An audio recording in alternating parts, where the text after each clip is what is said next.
Le rendez-vous politique de Télémiroir ce soir à mes côtés, Eddy Valadier. Eddy Valadier, il est premier adjoint à la mairie de Saint-Gilles, également vice-président de Nîmes Métropole, la communauté d'agglomération de Nîmes. Et il est surtout peut-être pour nous ce soir tête de liste dans le Gard pour l'UMP, une liste régionale conduite par Raymond Coudert, le sénateur maire de Béziers. Et donc vous serez, vous, la tête de liste ici dans le Gard. Juste un mot. Précision pour nos téléspectateurs, il y a un calendrier de nomination. Ça y est, vous avez franchi toutes les étapes? Oui, c'est vrai que pour ma part, j'ai franchi toutes les étapes. Et c'est vrai qu'il y avait un processus nouveau au sein de ma formation politique pour désigner tout d'abord le candidat tête de liste régionale, puisqu'on a appelé au mois de février l'ensemble de nos militants à choisir entre 4 candidats. C'est Raymond Coudert qui a été désigné comme tête de liste régionale. Et puis, pas plus tard qu'il y a une dizaine de jours, le Conseil national de l'UMP a validé les propositions qui ont été faites pour les 4 autres têtes de liste départementales. Michel Py, jeune maire de Leucate pour l'Aude. Jean Castex, aussi jeune maire de Prades, puisqu'il a 44 ans pour les Pyrénées-Orientales.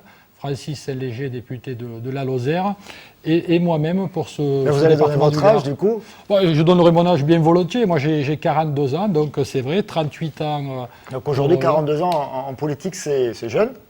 C'est jeune, c'est probablement, je dirais, le bon moment. Ça dépend peut-être de son expérience, de sa motivation. Je crois qu'il n'y a pas d'âge non plus pour faire de la politique.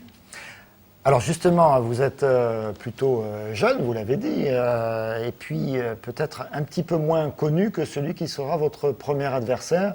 Je veux parler de Damien Larry, tête de liste pour les listes menées par le Parti Socialiste avec Georges Frêche, tête de liste dans le Gard. Il est vice-président de la région sortant, il est actuellement président du Conseil général du Gard. On sait que sur ces élections locales, ou locales, mais à la fois départementales et régionales, les scrutins sont un petit peu complexes. La notoriété, c'est important.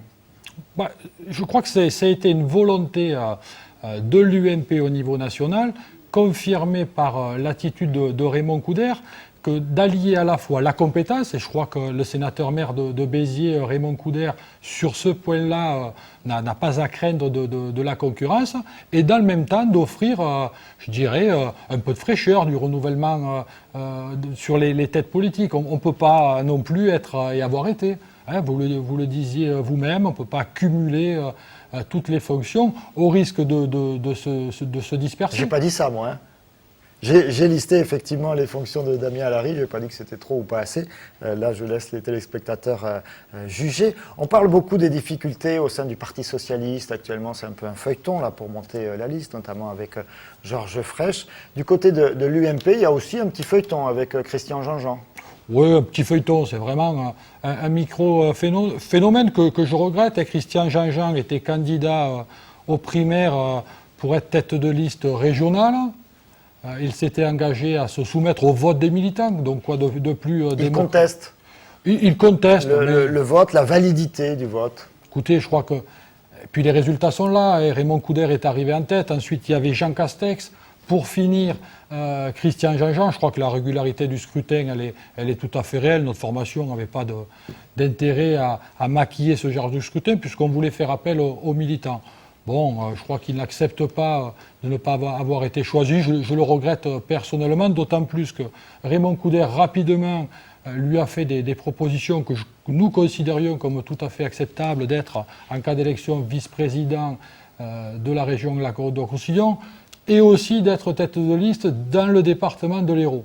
Bon, je crois qu'on ne pouvait pas faire plus. Bon, on le regrette, mais je crois qu'aujourd'hui, c'est un phénomène passé. On est passé à autre chose.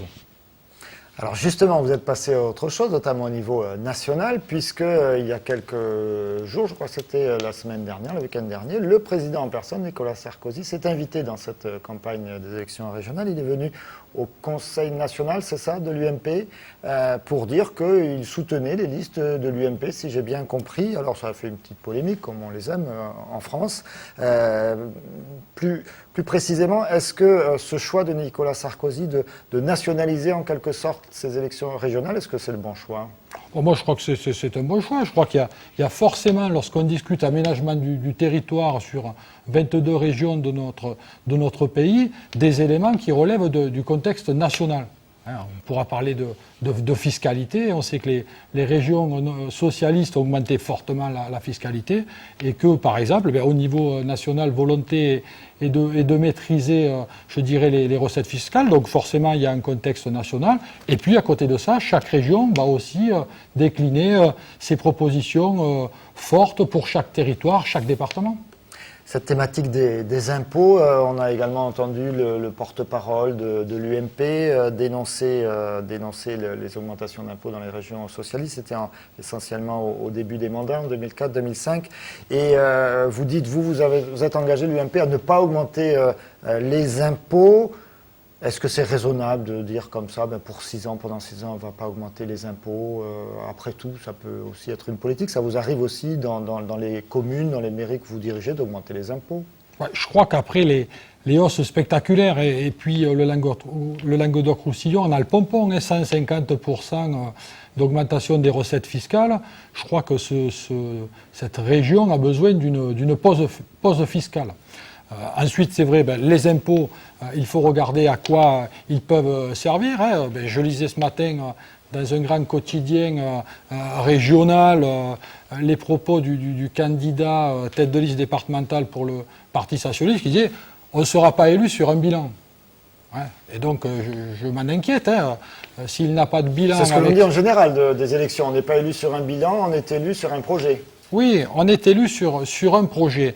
Mais aujourd'hui, nous avons engagé de réaliser la tournée des oubliés, parce qu'il faut quand même aussi constater... C'est la formule de Raymond Couder, je fais la tournée des oubliés en ce moment, il a dit. Effectivement, tous les candidats vont devoir faire cette tournée des oubliés qu'il a engagée, lui, il y a quelques semaines, parce qu'il faut bien constater aujourd'hui un réel déséquilibre dans les investissements du Conseil régional au profit de la capitale languedocienne, dont on considère, nous également, qu'elle doit tenir toute sa place et même peut-être mériter davantage, mais néanmoins, ça ne peut pas se faire, je dirais, contre le Gard, contre les Pyrénées-Orientales et contre l'Aude. C'est un petit peu compliqué à comprendre pour nous, parce qu'on a effectivement les grandes villes, pour faire simple, du Languedoc-Roussillon, en dehors de Montpellier, qui sont dirigées par l'UMP. Bon, ça a basculé un petit peu dans l'Aude plus récemment, mais et de l'autre côté, les conseils généraux qui sont dirigés par des personnalités socialistes. Et Damien Alary, lui, dit tout le contraire. Il dit, mais grâce à Georges Frêche, depuis 2004, enfin, le Gard reçoit des aides, des subventions de la région, ce qui n'était pas le cas avant, à l'époque le long mandat de Jacques Blanc. Alors comment, nous, électeurs, on peut s'y retrouver ? Faudra-t-il qu'il puisse le démontrer? Je le disais justement ce matin, il disait j'ai presque pas de bilan et donc je ne présenterai que mon projet. Donc faudra-t-il qu'il le démontre? Je ne dis pas par là que rien ne s'est fait, ni au niveau régional, ni au niveau départemental. Mais je crois qu'il y a un réel déséquilibre au profit de la capitale régionale et qu'on a besoin de rééquilibrer l'aménagement territorial de cette région qui ne peut pas se limiter au pourtour montpelliérain. Et je dirais même ça se joue là-dessus, c'est la formule de Raymond Couder, faire un réseau de villes moyennes plutôt que de miser sur la capitale régionale? Bien entendu, il faut qu'on ait une capitale régionale forte. Mais on ne peut pas se passer d'un aménagement du territoire cohérent. Comment comprendre que seul Montpellier puisse bénéficier des équipements, et puis que les villes, je dirais grandes ou moyennes, comme Perpignan, comme Nîmes, comme Carcassonne, comme Béziers, puissent pas, elles aussi, participer à l'aménagement de ce territoire? Qu'est-ce qui, dans les grands équipements, a manqué à Nîmes, par exemple, sur les 6 dernières années, qui n'aurait pas été aidé par la région? Ce qu'il y a, c'est qu'on a un déséquilibre dans les investissements. Aujourd'hui, je crois qu'on peut dire que les territoires comme le nôtre, et moi ce sur quoi je veux insister, c'est que bien entendu je veux défendre ce département du Gard, je crois qu'on n'est pas complètement, je dirais, jugé à la même enseigne. Et donc c'est vrai qu'il y a quelques effets de manche, quelques effets d'annonce, on distribue de ci, de là, mais je crois qu'on ne distribue pas comme on le fait par ailleurs. Alors vous visez peut-être par exemple les transports en commun. On sait qu'à Montpellier se dote de tramways, donc peut-être que le tramway n'est pas forcément adapté au contexte nîmois, la ville est plus petite, mais donc forcément des projets importants, des projets plus gros, donc des aides sollicitées et obtenues plus importantes que pour Nîmes Métropole qui met en place un bus à haut niveau de service, certes, mais qui requiert au final moins d'investissement. Est-ce que c'est pas parce que ces villes demandent moins qu'elles ont moins? Non, je ne le crois pas. Prenez un seul exemple. Aujourd'hui, la région Languedoc-Roussillon aide les clubs sportifs de haut niveau, et c'est très bien. Chacun sait très bien qu'on a plutôt tendance à aider les clubs montpelliérains que les clubs gardois, dont le niveau est comparable. Je crois que c'est pas la dualité entre Montpellier et le reste de la région sur lequel on souhaite insister. Mais je me répète, c'est un aménagement plus équilibré qui participera au développement de l'ensemble des territoires et qui participera à un meilleur quotidien pour tous.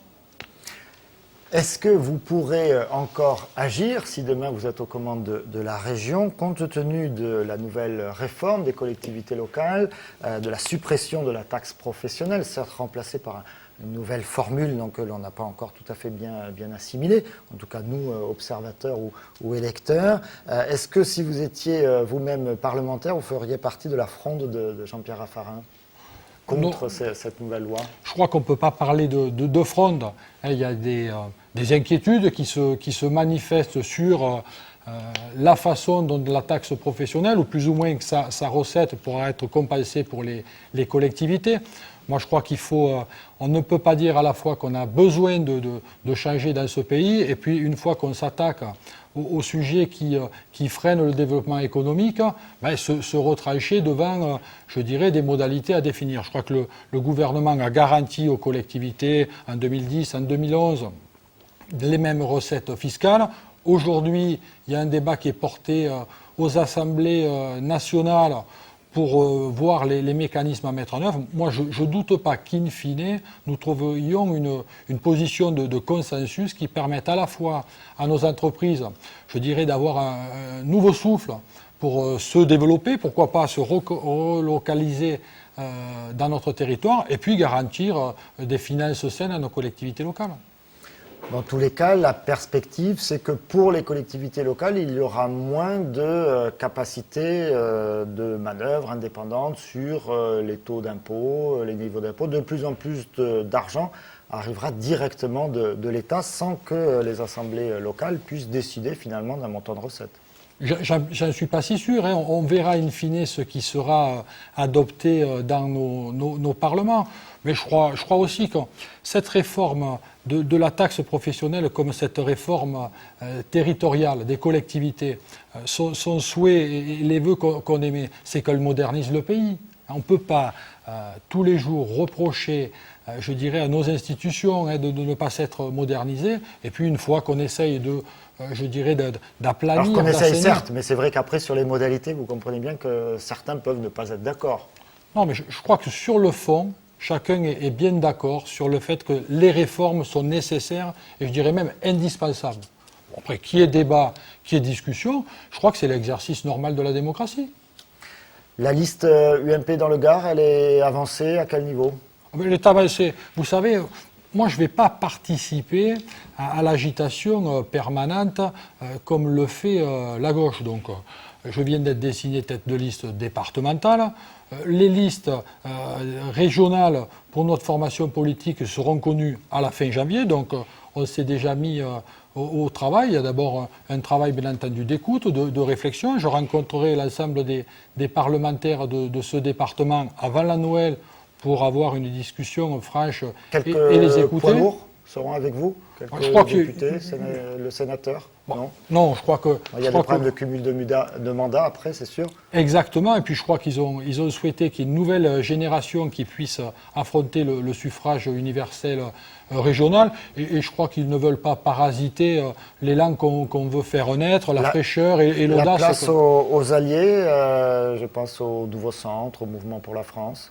Elle sera pleine et entière, et notre volonté est de créer autour de ces élections régionales une véritable condition de l'union. Donc le nouveau centre sera présent sur nos listes, le mouvement pour C'est la sûr, France. c'est fait ça.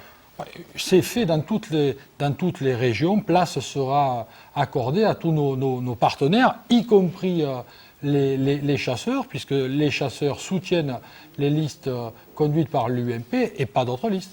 Sauf a priori en Languedoc-Roussillon, où le leader de chasse, pêche, nature et tradition sera avec Georges Frêche. Non, un homme qui se réclame de CPNT sera avec Georges Frêche. Ça ne signifie pas que CPNT soutient Georges Frêche, tout le contraire, CPNT soutiendra Raymond Coudert à cette élection.